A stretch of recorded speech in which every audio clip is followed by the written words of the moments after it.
E se o amor da sua vida fosse também o maior dos seus pecados? E se o coração batesse mais forte por aquele que você nunca deveria desejar? Em uma família marcada por silêncio e conveniência, um olhar proibido muda tudo. Prepare-se para uma história onde o amor não pede permissão e os segredos gritam mais alto do que a razão. A chuva caía fina sobre a serra quando Helena cruzou a varanda da antiga mansão dos Albuquerque. Era uma mulher de beleza serena, olhos que carregavam dores antigas e um sorriso que havia aprendido a ser contido. A casa, com suas colunas altas e janelas imensas, guardava mais do que retratos antigos. Escondia histórias que o tempo fingiu enterrar. Era aniversário da matriarca, Dona Nair. A família estava reunida mais uma vez, como mandava a tradição. Mas algo estava prestes a romper a rotina. Um carro preto, de vidros escuros, subia a estrada de terra. Helena franziu o senho. Não esperavam visitas. Quando o carro estacionou e a porta se abriu, o tempo pareceu parar. Miguel desceu com passos firmes e um olhar que misturava saudade e inquietação. O coração de Helena falhou uma batida. Era ele, o irmão de Arthur, o filho rebelde que partira para a Europa há 15 anos após uma briga silenciosa e uma despedida sem abraços. Estava mais maduro, mais forte, mas os olhos eram os mesmos. Miguel, murmurou Helena antes que pudesse se conter. Ele a olhou. Sorriu com aquele mesmo canto de boca torto que ela não via desde a juventude. Helena, você está igual, disse ele com a voz rouca, baixa, como se temesse acordar fantasmas. O reencontro foi breve, mas bastou para incendiar o passado. Miguel beijou a mãe, abraçou o irmão com um certo embaraço e cumprimentou os demais, mas os olhos voltavam sempre para ela. Durante o jantar, os olhares entre Miguel e Helena criavam uma história paralela. Ela tentava ignorar, mas sentia-se viva como não se sentia há anos. Arthur, o marido, falava de negócios e política, alheio à chama que renascia ao seu lado. Mais tarde, ao recolher-se ao jardim para respirar, Helena escutou passos. Era Miguel. Ainda gosta das rosas amarelas? Perguntou ele, apontando para a flor preferida dela, que agora brotava timidamente na borda do canteiro. Ela sorriu melancólica. Elas foram as últimas que plantei antes de tudo. O silêncio caiu entre eles, pesado e cúmplice. Eu nunca devia ter ido embora daquele jeito, disse Miguel com a voz embargada. Helena segurou a respiração. Tantas palavras represadas por tantos anos. Você foi e levou uma parte de mim. Os olhos se encontraram. A mão dele roçou a dela e por um segundo o mundo desapareceu. Um trovão ao longe os despertou. Ela se afastou.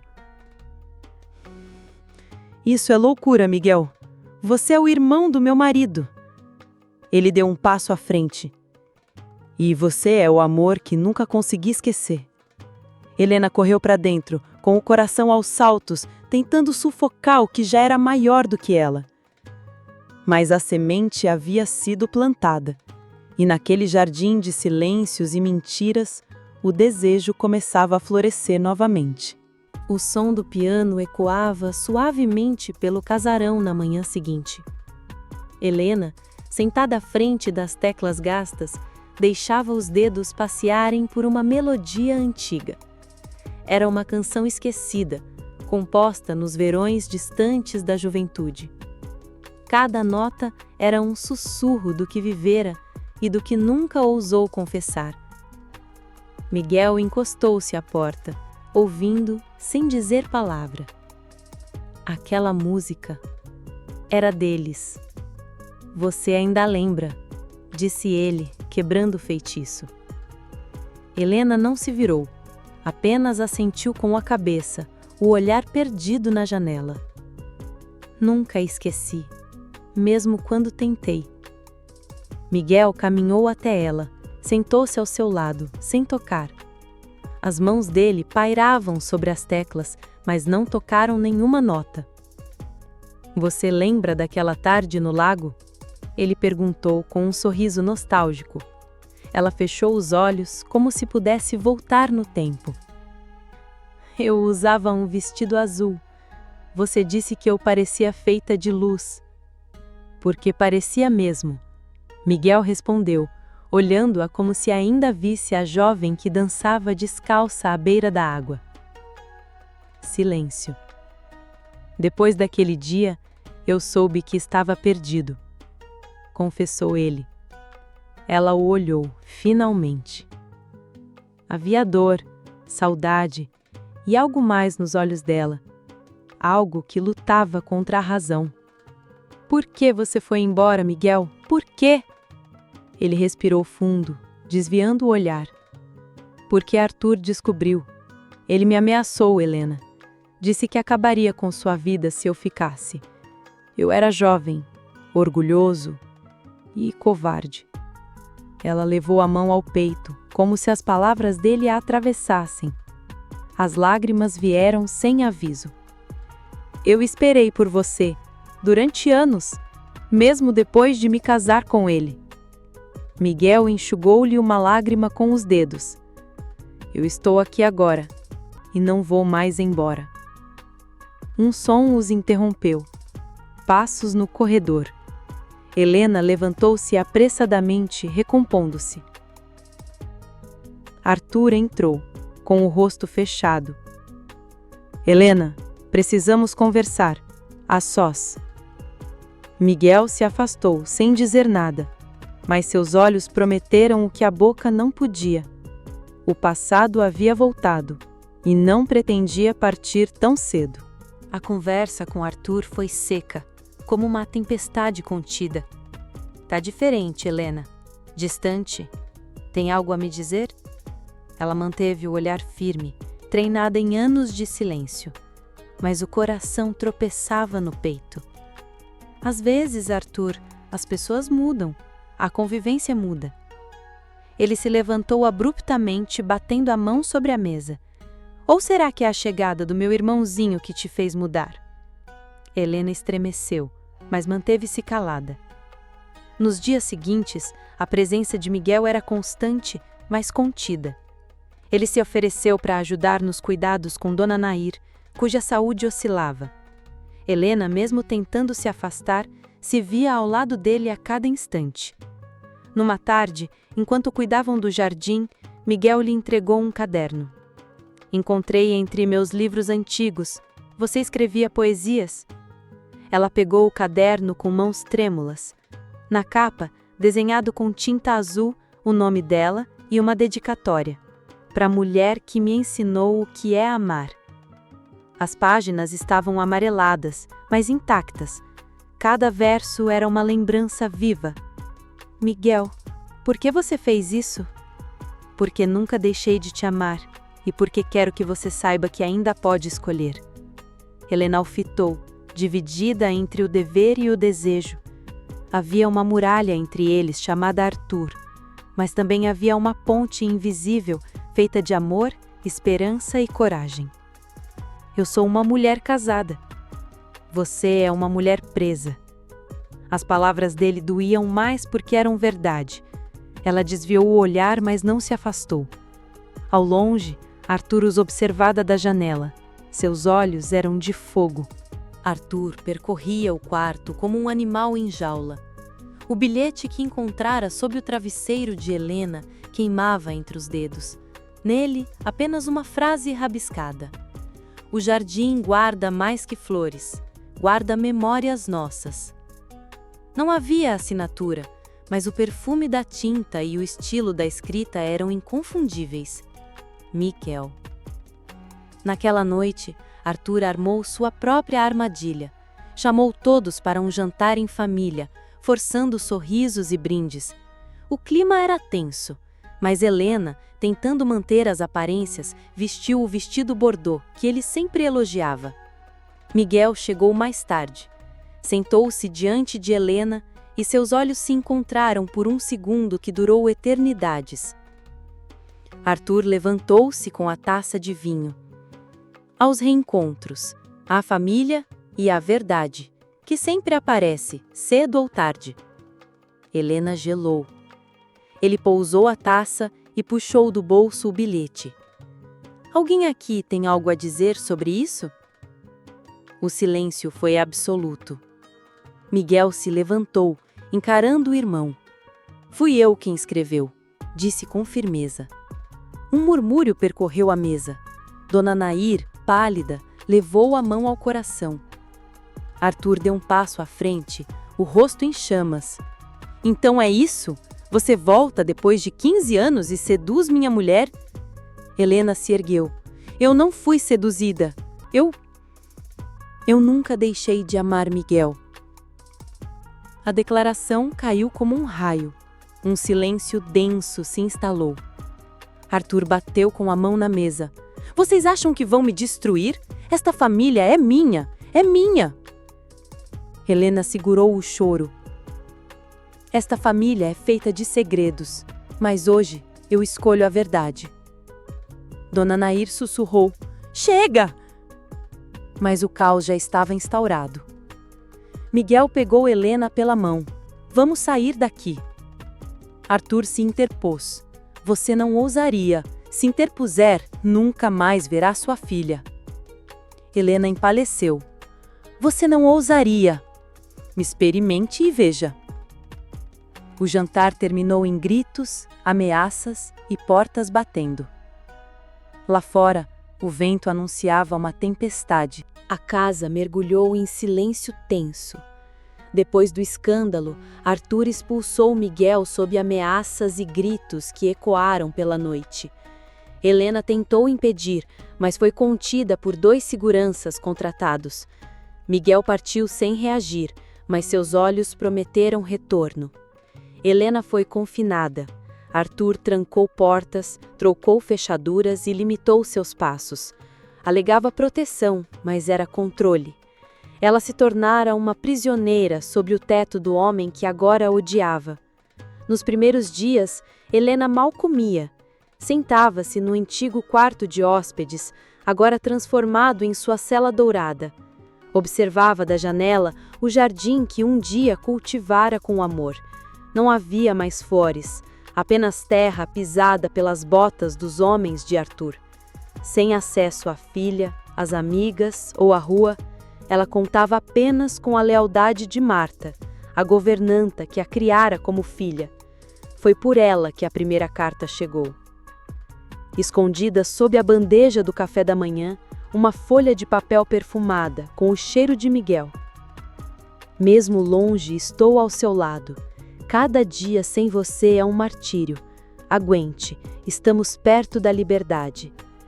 Helena chorou em silêncio, apertando a carta ao peito como se fosse um amuleto. O papel absorveu suas lágrimas como um cântico de saudade. As trocas seguiram por semanas. Marta fazia o vai e vem, arriscando-se entre os olhares de Arthur e os corredores vigiados. Cada bilhete era uma centelha de esperança. Numa das cartas, Miguel desenhava mapas mentais, onde se encontrariam, como fugiriam, que nome dariam a uma nova vida longe dali.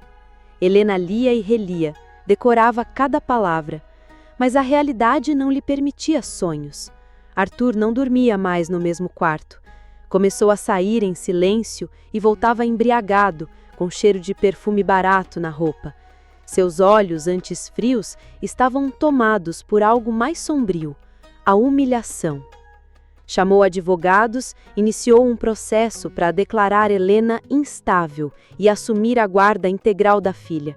Inventou histórias, distorceu fatos, apresentou testemunhas pagas. Helena, ao saber, teve uma crise. Rasgou livros, quebrou espelhos, gritou até perder a voz. Mas no fundo do desespero, encontrou algo que havia perdido: a fúria. Eu não vou me calar, eu não vou me render. Ela reuniu o que podia: cartas de Miguel, fotos antigas, bilhetes guardados. Entregou tudo a Marta. Encontre o advogado Henrique. Diga que preciso falar com ele, sozinha. Enquanto isso, Helena desenhava, com os dedos, mensagens invisíveis no espelho. Cada movimento era uma promessa de sobrevivência, de reencontro, de redenção. Quando a filha, pequena Clara, finalmente conseguiu escapar da vigilância e visitar a mãe, o reencontro foi de cortar a alma. Mamãe, por que você chora tanto? Helena a abraçou forte demais, como quem teme perder o último suspiro de felicidade.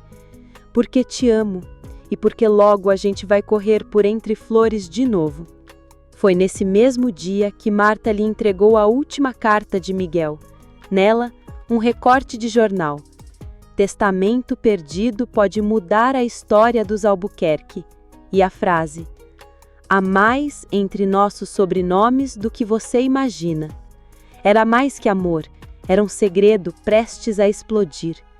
Helena se levantou, pegou uma tesoura, cortou os cabelos na frente do espelho, olhou-se como se reencontrasse após um luto muito longo. Agora sou eu quem vai lutar. Na escuridão de seu quarto, iluminada apenas pela luz da lua através da cortina, Helena relia a carta de Miguel com o recorte do jornal. O nome Albuquerque em destaque e uma data: 1982. Aquilo não era um acaso. Na manhã seguinte, com a ajuda de Marta, Helena trocou os comprimidos que Arthur exigia que ela tomasse. Fingiu obedecer, mas sua mente estava mais clara do que nunca. Disfarçada, com um lenço cobrindo os cabelos curtos e óculos escuros, saiu pela porta dos fundos. Marta guiou o carro antigo até um prédio discreto no centro, o escritório de Henrique, advogado de confiança da família desde a época do patriarca. Você precisa me contar tudo sobre o testamento do pai de Arthur e Miguel, exigiu ela. Henrique hesitou, mas ao ver a determinação nos olhos de Helena, cedeu. Não posso te mostrar os documentos oficiais, mas posso te contar a verdade. A história que ouviu a fez tremer. O pai de Arthur, Augusto Albuquerque, tivera um caso com a mãe de Miguel. Miguel nascera fruto desse romance, mas nunca foi reconhecido formalmente. Augusto, em seu leito de morte, escreveu um testamento nomeando Miguel como herdeiro de metade da fortuna. Mas Arthur, ao descobrir o documento, o escondeu e ameaçou a mãe de Miguel para que ela deixasse o país com o filho. O documento original foi dado como perdido, mas agora, segundo rumores do jornal, havia reaparecido. Helena voltou para casa com as mãos trêmulas. A história de amor proibido ganhava novos contornos. Miguel não era irmão de sangue de Arthur. Não havia laço legal. Aquilo mudava tudo. Naquela noite, escreveu sua própria carta a Miguel. Descobri o que nos foi roubado, e agora é a minha vez de lutar por nós. No dia seguinte, com o documento em mãos, ela foi à imprensa, deu entrevistas sob pseudônimo, vazou informações estratégicas. Em poucas horas, a notícia estava em todos os portais. Filho bastardo de magnata pode ser novo herdeiro dos Albuquerque. Arthur entrou em fúria. Tentou abafar o escândalo, mas a opinião pública não perdoava. Investidores recuaram, aliados se afastaram, ele perdeu o controle. Naquela mesma semana, Helena convocou uma reunião na sala principal da mansão. Estavam todos: Arthur, Dona Nair, Clara, Marta e, finalmente, Miguel. Helena caminhou até o centro da sala com a serenidade de uma rainha que assume o seu trono. Durante anos, viveram de mentiras, mas a verdade é como o sol, não se esconde para sempre. Mostrou o testamento recuperado. Miguel permaneceu em silêncio. Dona Nair chorava em silêncio. Arthur, abatido, não tinha mais forças para gritar. Helena não pediu permissão.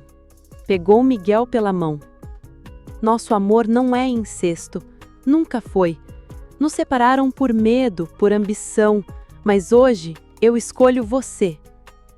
Miguel a olhou com os olhos marejados. E eu te escolho todos os dias. O beijo deles, selado diante da família, foi como o capítulo final de um romance adiado demais. Mas ainda não era o fim. A notícia do testamento abalou os pilares da sociedade que orbitava em torno dos Albuquerque. Jornais, colunas sociais e até programas de rádio mencionavam o escândalo. O filho bastardo, o romance proibido, a queda de um império familiar. Mas dentro da mansão, a revolução era silenciosa. Arthur recolheu-se a um canto esquecido da casa, um homem derrotado, consumido não apenas pelo escândalo, mas pelo fato inegável de que perdera tudo. Helena, por outro lado, emergia com uma força que nem ela sabia que possuía. Já não andava cabisbaixa. Seus passos ecoavam pelos corredores com a firmeza de quem decide seu próprio destino.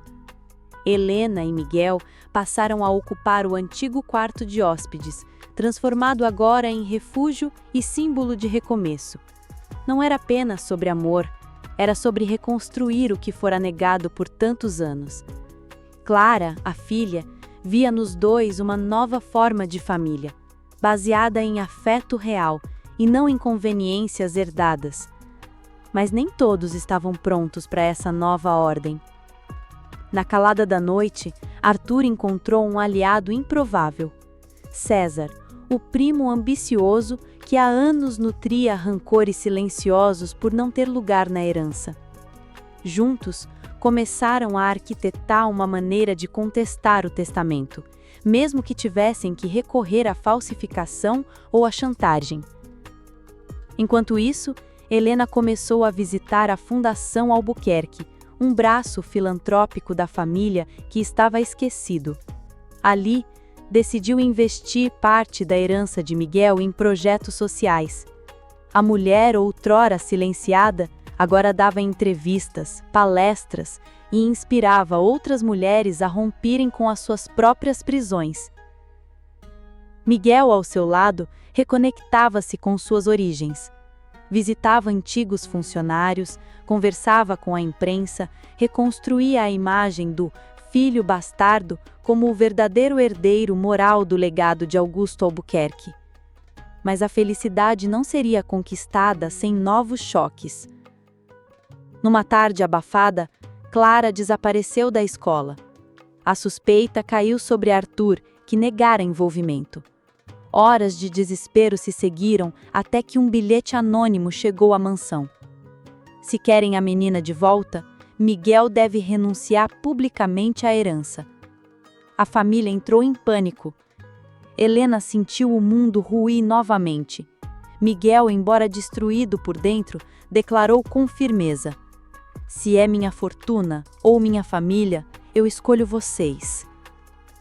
A polícia foi envolvida. Helena, com a ajuda de Marta e Henrique, descobriu pistas que levaram a um sítio afastado nos arredores. Lá, encontraram Clara, trêmula, mas ilesa. Os culpados fugiram, mas deixaram rastros. O sequestro foi a gota d'água. A justiça agiu. Arthur foi preso preventivamente por obstrução e envolvimento indireto. César sumiu do mapa. Mas a marca do medo ainda pairava. Naquela noite, Miguel abraçou Helena e disse: "Podemos ter vencido hoje, mas há feridas que ainda sangram." Ela concordou, olhando o céu pela janela. E ainda assim, não trocaria esse caminho por nenhuma mentira tranquila. A prisão de Arthur caiu como uma bomba no círculo social dos Albuquerque. Amigos se distanciaram, acionistas fugiram, e a mansão tornou-se alvo constante da imprensa. Helena e Miguel passaram a viver sob holofotes, onde cada gesto era dissecado. Clara, embora salva, carregava o trauma. A menina que antes corria entre as rosas, agora silenciava diante de qualquer estrondo. Helena passou a acompanhá-la em sessões com psicólogos, tentando devolver à filha a inocência que lhe fora roubada. Enquanto isso, a herança de Miguel era contestada nos tribunais, por parentes distantes, todos sedentos por uma fatia da fortuna. Mas Henrique, sempre leal, montou uma defesa sólida. O testamento era legítimo, e a história da rejeição que Miguel sofrera mobilizou parte da opinião pública a seu favor. Mas, ainda assim, Helena sabia que a batalha não era apenas nos tribunais. A verdadeira luta era contra o passado. Ela começou a escrever diários, relatos, cartas. Pela primeira vez, Helena contava a própria história com suas palavras, não sob a narrativa dos outros. Publicou anonimamente em um jornal e o impacto foi imediato.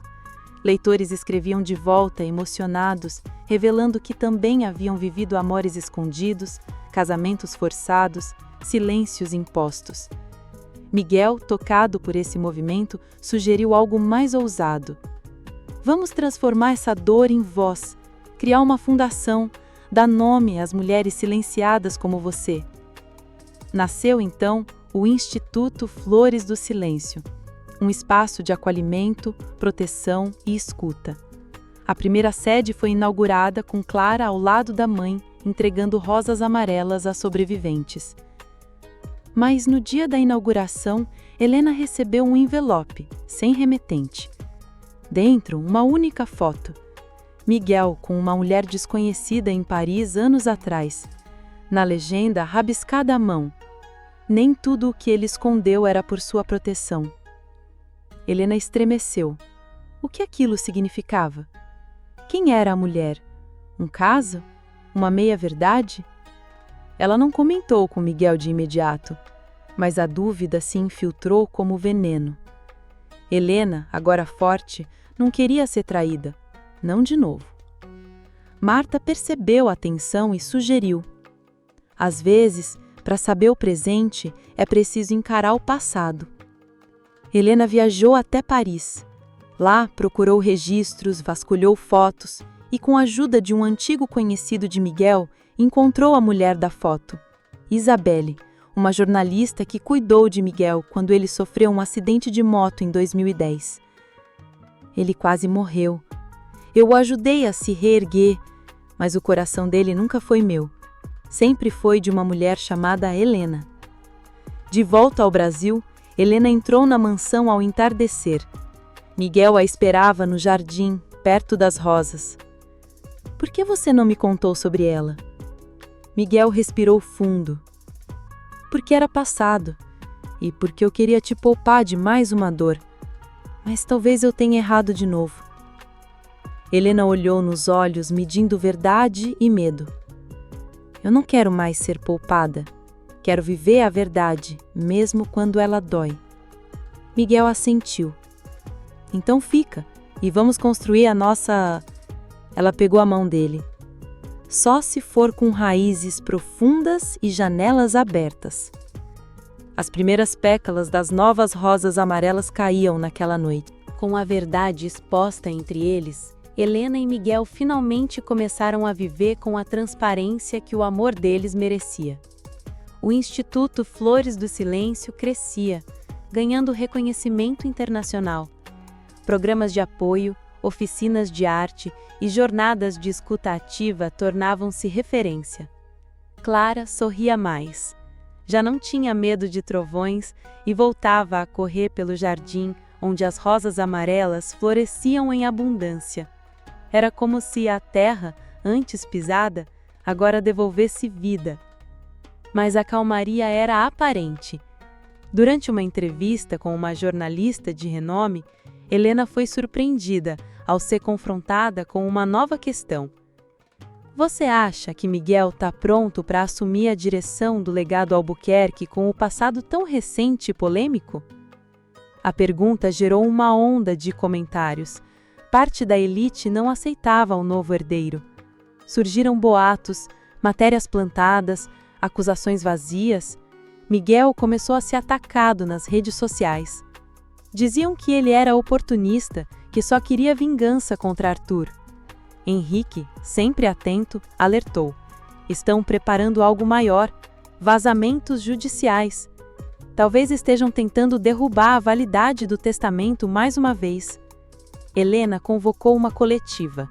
Ela mesma, olhos firmes, postura altiva, disse: não estamos aqui para tomar nada de ninguém. Estamos aqui para resgatar o que foi roubado com silêncio, omissão e covardia. Essa casa não pertence ao passado, ela pertence ao futuro. O discurso viralizou. Mulheres de todas as idades começaram a contar suas histórias nas redes com a hashtag Flores do Silêncio. Nesse momento, algo inesperado aconteceu. Dona Naíra, a matriarca, pediu para gravar um vídeo. Fragilizada, mas lúcida, disse: eu sabia, sempre soube que Miguel era filho de Augusto, e me calei, porque fui ensinada a proteger a imagem, não a verdade. Mas a culpa me envelheceu. Hoje libero a minha alma disso. Helena é a mulher que eu gostaria de ter sido. O vídeo foi uma bomba. Redimiu Miguel, fortaleceu Helena, desestabilizou de vez os poucos que ainda sustentavam Arthur. Com a imagem pública restaurada, Miguel foi convidado para presidir a Fundação Cultural do Estado, uma chance de recomeçar, não apenas como herdeiro, mas como líder. Na noite anterior à cerimônia de posse, Miguel ajoelhou-se no jardim, entre as rosas. Helena, você quer ser minha esposa? Não por conveniência, não por salvação, mas por amor, por escolha. Ela caiu de joelhos com ele, chorando, rindo, viva. Sim, agora sim. Clara assistia da varanda, sorrindo com as mãos no rosto.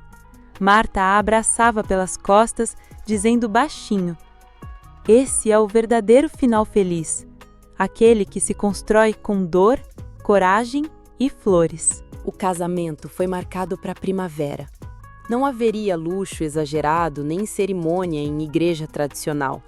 Seria no jardim da mansão, entre as rosas amarelas, as mesmas que Helena plantara quando ainda era apenas a esposa resignada de um homem que jamais a viu por inteira. A nova Helena era outra, era mulher, era voz, era coragem. Nos dias que antecederam a cerimônia, a movimentação era intensa. A imprensa aguardava do lado de fora dos portões. Curiosos tentavam ver o casal, mas ali dentro, a atmosfera era de reencontro com a vida. Na noite anterior, Helena escreveu em seu diário: a dor não foi em vão. A prisão virou raiz. O amor floresceu no impossível. E hoje eu digo sim, não ao conto de fadas, mas ao amor real, imperfeito, corajoso. Na manhã do casamento, Clara entregou os votos à mãe. Escrevi do meu jeito, disse a menina tímida. Eram poucas palavras, mas cortantes. Mamãe, agora você sorri de verdade, e quando você sorri, eu sei que tudo vai ficar bem. Helena chorou antes mesmo de subir ao altar. Marta ajeitou o cabelo da noiva com mãos trêmulas. Você venceu, menina, contra tudo. Miguel esperava de pé entre as flores, com o coração batendo como na juventude. Quando Helena surgiu, de vestido simples, mas com a alma em festa, o tempo pareceu suspenso. Os votos foram sussurrados entre lágrimas e risos. Não prometeram perfeição, prometeram presença, lealdade, verdade. Após o sim, aplausos ecoaram, mas o verdadeiro som era o da libertação. Na recepção, antigas funcionárias da casa, vizinhos humildes, jornalistas emocionados e até antigos desafetos os cumprimentavam com sinceridade. Dona Naíra, em cadeira de rodas, entregou-lhes uma carta. Era do seu pai, Miguel.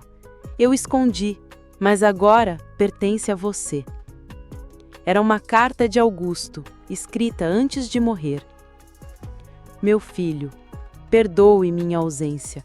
O mundo me ensinou a esconder o que mais amei, mas você foi, é e sempre será a minha maior herança. Miguel leu em voz alta. Todos choraram. À noite, já sozinhos, Helena e Miguel sentaram-se no jardim. Acha que tudo isso valeu a pena? Ele perguntou. Ela encostou a cabeça em seu ombro. Se me perguntarem um dia o que é amor, vou dizer que é aquilo que sobrevive à mentira, ao medo e floresce mesmo quando todos dizem que não deve. Miguel sorriu. Que nome damos a essa história? Ela respondeu sem hesitar. Entre o pecado e o desejo. E ali, sob as estrelas, com o cheiro de terra molhada e pétalas ao redor, eles enfim respiraram paz. Helena e Miguel provaram que o amor verdadeiro não se curva às convenções. Ele resiste, floresce e liberta. Se essa história tocou seu coração, curta o vídeo e compartilhe com alguém que acredita que o amor pode vencer até o impossível. E me diga nos comentários, você teria coragem de enfrentar tudo por um amor proibido? Inscreva-se no canal Histórias de Amor e Segredo e ative o sininho para não perder os próximos capítulos, porque aqui, cada história é um espelho da alma.